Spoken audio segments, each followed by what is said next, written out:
सभी को जय हिंद। मैं हूं पवन कुमार। आज चर्चा करते हैं अभिप्रेरणा। अभिप्रेरणा मोटिवेशन। ये अभिप्रेरणा जो है, अभिप्रेरणा का अंग्रेजी शब्द मोटिवेशन है।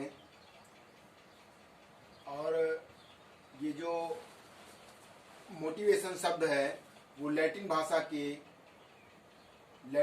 के शब्द मूवियर, मैटिमस तथा मोटम से इसकी उत्पत्ति मानी जाती है। मोटिवेशन शब्द की उत्पत्ति लैटिन भाषा के मूवियर, मैटिमस और मोटम शब्द से मानी जाती है और इनका शाब्दिक अर्थ होता है कि कार्य में तीव्रता, मूव, मोटर, मोशन अथवा इंसाइट टू एक्शन। तो इस प्रकार से इसका शाब्दिक अर्थ होता है कार्य करने में तीव्रता, इंसाइट टू एक्शन, मोशन, गति प्रदान करना, इस प्रकार से। और इसका अभिप्रेरणा जो है, इसमें जब इसको परिभाषित करते हैं तो उससे पहले ये बात आती है कि अभिप्रेरणा जो है क्यों का प्रश्न है। इसमें मनोवैज्ञानिक क्रच एवं क्रचफील्ड के अनुसार जो है, क्रच एवं क्रचफील्ड के अनुसार इसको क्यों का प्रश्न बताया गया है। वस्तुतः आवश्यकताएं, चालक, उद्दीपन तथा प्रेरक अभिप्रेरणा के मुख्य स्रोत होते हैं। हिलगार्ड के अनुसार आवश्यकता चालक को जन्म देती है। चालक बढ़े हुए तनाव की दशा है जो कार्य को प्रारंभिक व्यवहार की ओर अग्रसर करता है। इसमें CV Good, Carter V Good की परिभाषा बहुत ही प्रसिद्ध है। कार्टर वी गुड की परिभाषा बहुत ही प्रसिद्ध है। इसमें अभिप्रेरणा किसी कार्य को प्रारंभ करने, जारी रखने अथवा नियंत्रित करने की प्रक्रिया है। Motivation is the process of arousing, sustaining and regulating the activity। बहुत ही प्रसिद्ध परिभाषा है। अभिप्रेरणा किसी कार्य को प्रारंभ करने, जारी रखने अथवा नियंत्रित करने की प्रक्रिया है। इसमें वुडवर्थ कह रहे हैं कि अचीवमेंट बराबर एबिलिटी प्लस मोटिवेशन, निष्पत्ति बराबर योग्यता धन अभिप्रेरणा। या इसको ऐसा बोल लीजिए कि निष्पत्ति अचीवमेंट इक्वल टू योग्यता एबिलिटी प्लस अभिप्रेरणा मोटिवेशन। योग्यता धन अभिप्रेरणा से निष्पत्ति प्राप्त होती है। व्यक्ति की योग्यता प्रेरणा पाकर ही विकसित होती है। योग्यता और प्रेरणा द्वारा निष्पत्ति संभव है। योग्यता और प्रेरणा के द्वारा निष्पत्ति संभव होती है। देखिए, अभिप्रेरणा आपके क्यों का प्रश्न है, ये पहले ही बता चुके हैं क्रच एवं क्रचफील्ड। तो क्यों का प्रश्न ये है कि हम क्यों पढ़ा रहे हैं, आप क्यों पढ़ रहे हैं। विद्यार्थी दिन रात, परीक्षा के समय विद्यार्थी दिन रात मेहनत करते हैं, किसान खेतों में मेहनत करते हैं। क्यों करते हैं? क्योंकि वो आंतरिक रूप से अभिप्रेरित होते हैं। तो इसी बात को हम और आगे बढ़ा रहे हैं कि अभिप्रेरणा जो है, इसकी स्टैंडर्ड डेफिनेशन, जो मानक परिभाषाएं हैं वो क्या है। तो मानक परिभाषाओं में इसमें लावेल की परिभाषा है, अभिप्रेरणा एक ऐसी मनोवैज्ञानिक या आंतरिक प्रक्रिया है जो किसी आवश्यकता की उपस्थिति में उत्पन्न होती है। यह ऐसी क्रिया की ओर गतिशील होती है जो उस आवश्यकता को संतुष्ट करेगी। तो ये कथन है लावेल का। और जब कथन पूछे जाते हैं तब इनको ढूंढने में आसानी रहती है। पढ़े होते हैं तो हम टिक कर लेते हैं कि किसका कथन है। अभिप्रेरणा एक ऐसी मनोवैज्ञानिक या आंतरिक प्रक्रिया है जो किसी आवश्यकता की उपस्थिति में उत्पन्न होती है। यह ऐसी क्रिया की ओर गतिशील होती है जो उस आवश्यकता को संतुष्ट करेगी। आइए देखते हैं अगला कथन। अगला कथन देखते हैं। ब्लेयर, जोन्स और सिम्पसन के अनुसार प्रेरणा एक प्रक्रिया है जिसमें सीखने वाले की आंतरिक शक्तियां या आवश्यकताएं उसके वातावरण में विभिन्न लक्ष्यों की ओर निर्देशित होती हैं।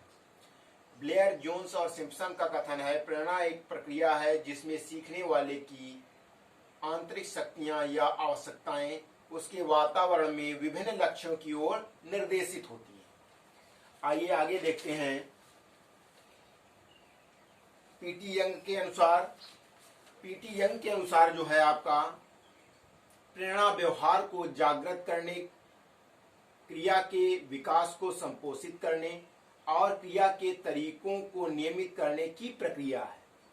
पीटी यंग के अनुसार है प्रेरणा व्यवहार को जागृत करने, क्रिया के विकास को संपोषित करने और क्रिया के तरीकों को नियमित करने की प्रक्रिया है, ऐसा कथन पीटी यंग कहते हैं।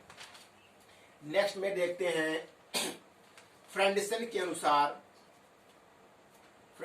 अनुसार सीखने में सफल अनुभव अधिक सीखने की प्रेरणा देते हैं। सीखने में सफल अनुभव अधिक सीखने की प्रेरणा देते हैं। आइए आगे देखते हैं। गिलफोर्ड के अनुसार प्रेरणा एक आंतरिक दशा या कारक है जिसकी प्रवृत्ति क्रिया को आरंभ करने या बनाए रखने की होती है। प्रेरणा एक आंतरिक दशा या कारक है जिसकी प्रवृत्ति क्रिया को आरंभ करने या बनाए रखने की होती है। ये गिलफोर्ड का कथन है। आगे देखते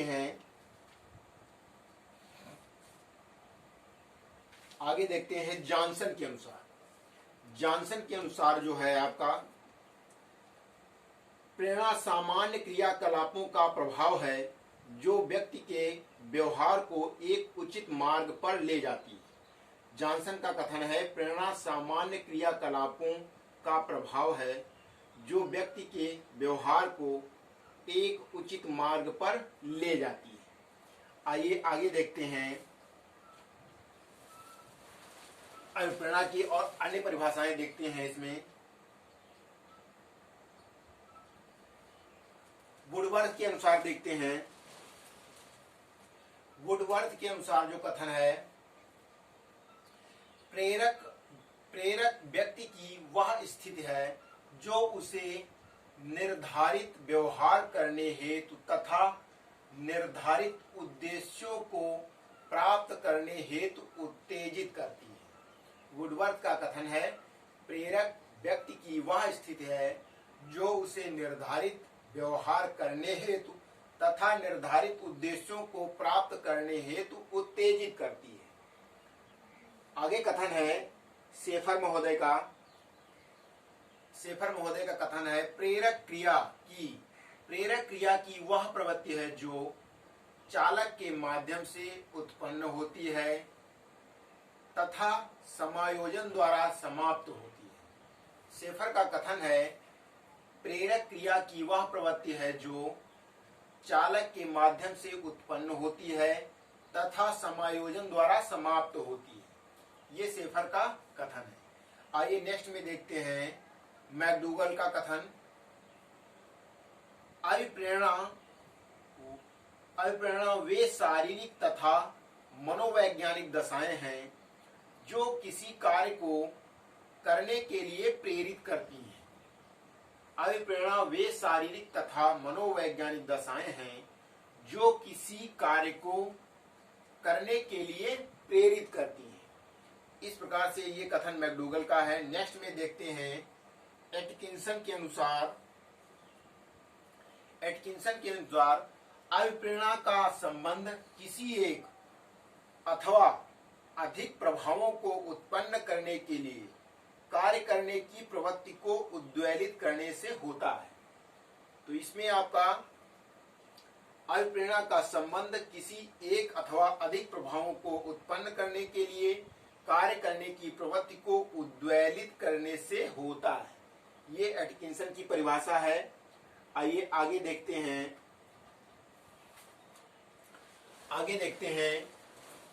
स्किनर के अनुसार। देखिए स्किनर की ये परिभाषा बहुत ही प्रसिद्ध है। स्किनर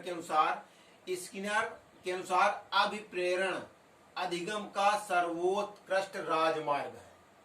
अभिप्रेरण अधिगम का सर्वोत्कृष्ट राजमार्ग है। Learning is the super highway of motivation, ऐसे कहते हैं। Learning is the super highway of motivation. Gates व अन्य के अनुसार इसमें अधिगम भी परिभाषा आप पढ़ चुके हो, यूपीटीटी में पूछी जाती है। फिर अनुभव और प्रशिक्षण के द्वारा व्यवहार में परिवर्तन, ध्यान दीजिएगा, ये क्वेश्चन आ चुका है कथन के रूप में।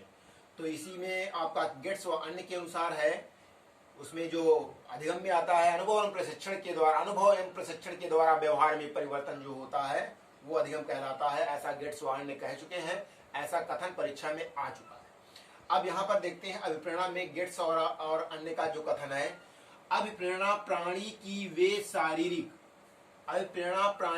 वे शारीरिक व मनोवैज्ञानिक आभ्यंतरिक दशाएं हैं जो उसे विशेष प्रकार की क्रिया करने के लिए प्रेरित करती हैं। गेट्स व अन्य के अनुसार अभिप्रेरणा प्राणी की वे शारीरिक व मनोवैज्ञानिक आभ्यंतरिक दशाएं हैं जो उसे विशेष प्रकार की क्रिया करने के लिए प्रेरित करती है। नेक्स्ट में देखते हैं बर्नार्ड के अनुसार अभिप्रेरण द्वारा उन उपागमों को खोजा जाता है जो बालक को विद्यालय द्वारा समर्थित अधिगम प्रकार की ओर उत्सुक करते हैं। देखिए बर्नार्ड कह रहे हैं अभिप्रेरणा द्वारा उन उपागमों को खोजा जाता है जो बालक को विद्यालय द्वारा समर्थित अधिगम प्रकार की ओर उत्सुक करते हैं। नेक्स्ट में बात करते हैं लेफ्टन के अनुसार। लेफ्टन के अनुसार बात करते हैं अभिप्रेरण प्राणी के अंदर उत्पन्न एक ऐसी अवस्था है जो लक्ष्य निर्देशित व्यवहार उत्पन्न करती है। नेक्स्ट में बात करते हैं न्यू इंसाइक्लोपीडिया ब्रिटानिका के अनुसार अभिप्रेरण शब्द अपने प्रचलित रूप में व्यवहार के कारणों का संकेत देता है। दूसरे शब्दों में यह इस बात का बोधक है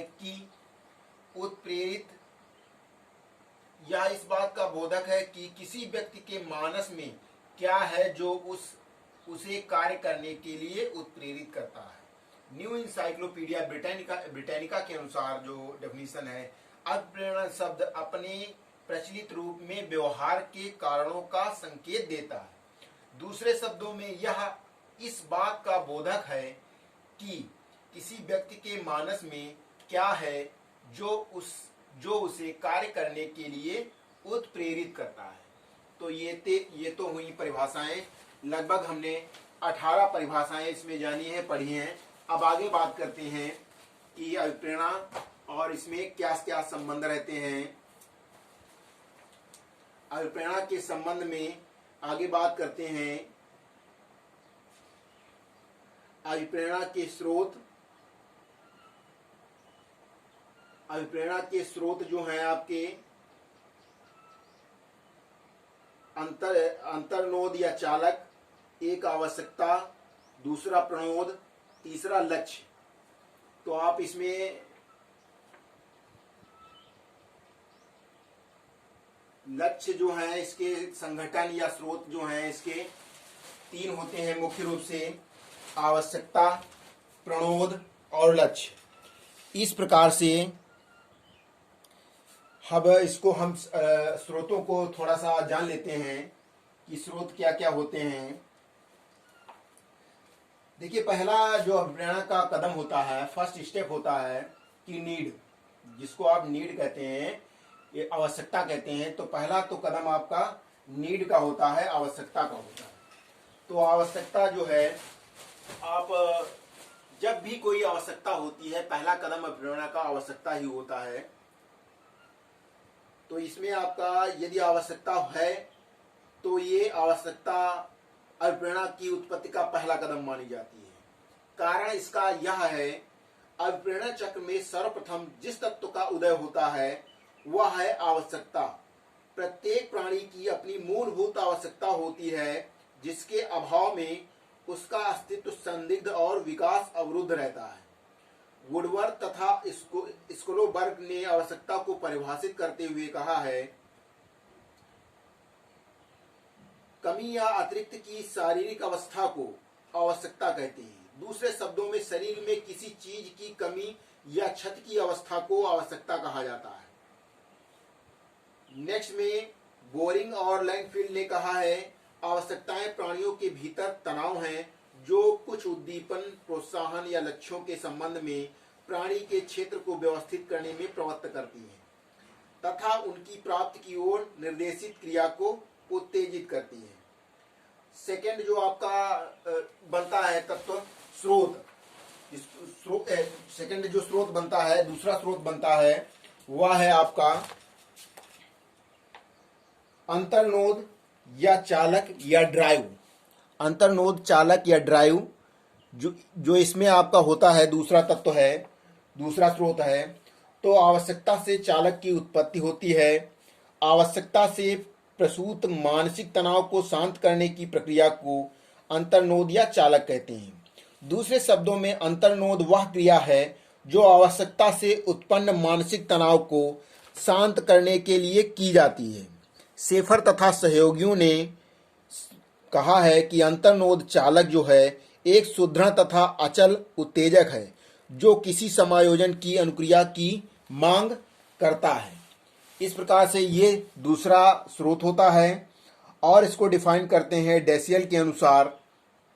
चालक आदि ऊर्जा का मूल स्रोत है। चालक आदि ऊर्जा का मूल स्रोत है जो मानव प्राणी को क्रियाशील बनाता है।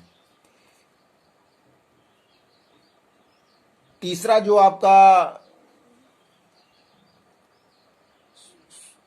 स्रोत बनता है जिसे कहते हो प्रोत्साहन, उद्दीपन या लक्ष्य या गोल या इंसेंटिव। इस प्रकार से ये तीसरा स्रोत है। तो प्रोत्साहन वह तत्व है जो आवश्यकता की पूर्ति हेतु प्रयासरत चालकों को अधिक सचेष्ट और सशक्त बनाता है। बोरिंग और लैंगफील्ड ने प्रोत्साहन पर प्रकाश डालते हुए बतलाया है, प्रोत्साहन या उद्दीपन की परिभाषा एक वस्तु एक स्थिति या एक क्रिया के रूप में की जा सकती है जो व्यवहार को उद्दीपित करती है, कायम रखती है और निर्देशित करती है। अंतर्नोद या प्रोत्साहन दो प्रकार के होते हैं, एक धनात्मक, दूसरा ऋणात्मक। वीडियो देखने के लिए धन्यवाद। हमारा चैनल सब्सक्राइब कर लें।